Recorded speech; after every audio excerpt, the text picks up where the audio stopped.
अगली बार जब आप दवा की दुकान पर बुखार या दिल की बीमारियों का दवा खरीदने जाएं तो हो सकता है कि कीमतें सुनकर आपका बुखार और बढ़ जाए, दिल की धड़कन और तेज हो जाए।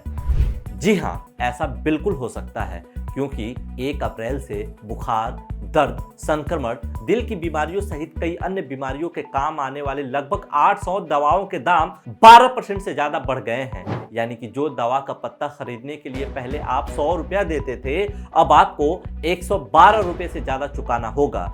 यानी अगर किसी परिवार में दवा पर हर महीने 10,000 खर्च हो रहा था, अब वो बढ़कर 11,200 से ज्यादा हो जाएगा। दवाओं के दाम बढ़ने के लिए जो जरूरी मंजूरी चाहिए वो किसी और ने नहीं बल्कि खुद मोदी सरकार ने ही दिया है। सोचिए, ये वही सरकार है जिसने 2014 में अपनी पूरी चुनावी कैंपेनिंग महंगाई के खिलाफ चलाया था। इन्होंने ही यह नारा दिया था कि बहुत हुई महंगाई की मार, अब की बार मोदी सरकार।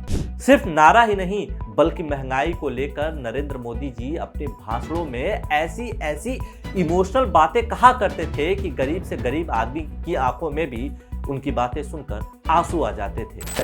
बच्चा रात रात रोता है, माँ आंसू पी के सोती है, और देश के नेताओं को गरीब की परवाह तक नहीं है।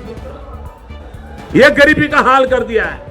यह बात समझ से परे है कि ऐसे महात्मा और परोपकारी व्यक्ति के हाथ में सत्ता आने के बाद एकाएक हृदय परिवर्तन कैसे हो गया। गरीबों के लिए उनके मन में जो पहले पीड़ा थी, वेदना थी, वो आखिर खत्म कैसे हो गई।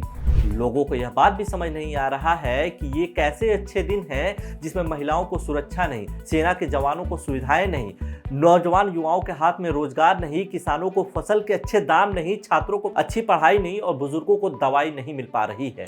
दवा के दामों में बेतहाशा वृद्धि करने से पहले सरकार को इस बात पर जरूर ध्यान देना चाहिए था कि भारत में अभी भी करोड़ों लोग ऐसे हैं जो अपनी जमीन जायदाद बेचकर बीमार का इलाज करा रहे हैं।